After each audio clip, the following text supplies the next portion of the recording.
কাবা শরীফ তওয়াফ করতেছিল, কিন্তু আমি চাইয়া দেখি রে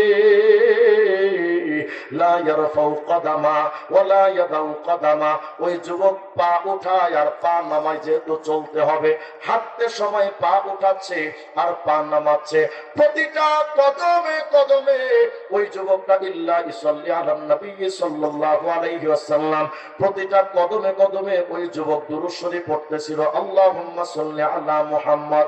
ওই যুবকের জবানে দেখে শুধু দুরূদ শরীফের আমল।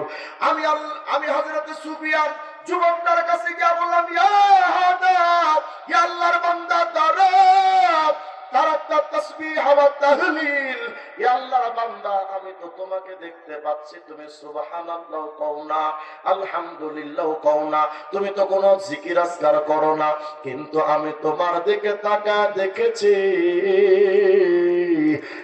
ইল্লা আকবালতা বিসসালাতি আলান নবী সাল্লাল্লাহু আলাইহি ওয়াসাল্লাম, আমি তাকা দেখি তুমি বেশি বেশি শুধু হুজুর আকরামের নামে দুরূদ শরীফের আমল করো, তুমি তো অন্য কোনো জিকিরও করো না, সুবহানাল্লাহর জিকিরও নাই, আলহামদুলিল্লাহর জিকিরও নাই, বেশি বেশি দুরূদ শরীফের আমল করো, হাল ইনদাকা ফি হাদা মিন শাই। হে যুবক, আমি জানতে চাই তোমার এই আমলের মধ্যে কোনো গোপন রহস্য কি আছে, কোন গোপন খবর টবর কি আছে নাকি?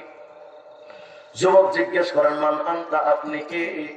বলে, আনা সুফিয়ান আত-তাওরি, আমি জামানার সুফিয়ান।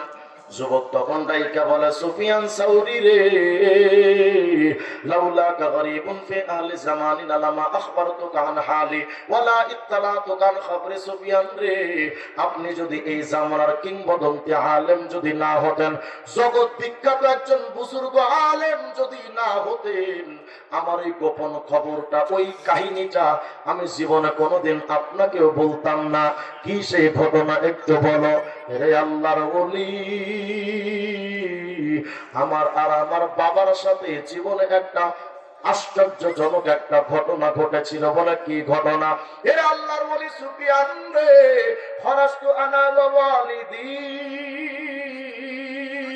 হাজ্জাইনি ইলা বাইতিল্লাহিল হারাম, আমি একদিন আমার বাবাকে নিয়ে হজ পালন করার জন্য কোন একটা বছর মক্কা শরীফের হারামের দিকে যাচ্ছিলাম। আমি আমার বাবার সঙ্গে ছিলাম, আমি আর আমার বাবা দুইজন রওনা হইলাম হজ করব।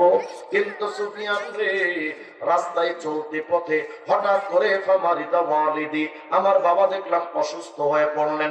ওই জামানা তো এমন জামানা নয়, রাস্তার মধ্যে যেখানে সেখানে মেডিকেল সার্ভিস ব্যবস্থা তেমন তো আগের জামানায় ছিল না, অ্যাম্বুলেন্স ব্যবস্থাও তো ছিল না, লাশবাহী কোনো গাড়ির ব্যবস্থাও তো ছিল না, বিমান কপ্টার তো কিছুই ছিল না, রেস্ট হাউসও ছিল না, আবাসিক হোটেলও নাই। এই সুফিয়ান, আমার বাবা যখন অসুস্থ হয়ে গেল, রাস্তার পাশে মরুভূমির ভেতরে আমি একটা তাবু বানাইলাম। ওই তাবুর মধ্যে আমার বাবার আমি ঢুকাইলাম। আমার বাবার তাবুর মধ্যে ঢুকায়া, যেহেতু আমার বাবার সাথে আমি একলা, কুনতু ইনদা রাসিহি লিউআলিজা, আমার বাবার মাথা বরাবর আমি দাঁড়ায়া গেলাম, বাবার মাথাটা একটু মাসাজ করে দিব, বাবার মাথায় শরীরে একটু তেল পানি দেয়া, বাবার শরীরটা মাসাজ করে দিব। রে আল্লাহর ওলি, আমি যখন আমার বাবার সেবা করার জন্য যখন তার কাছে দাঁড়াইলাম, হঠাৎ আমি চাইয়া দেখলাম ফামাতা ওয়ালিদি, আমার বাবা দেখে আমার চোখের সামনে ইন্তেকাল করলেন, মারা গেলেন। এরে আল্লাহর ওলি, আমার বাবা যখন মারা গেছেন, আফসোস নাই, মানুষ তো মরণশীল, যে কোনো সময় মারা যেতে পারে।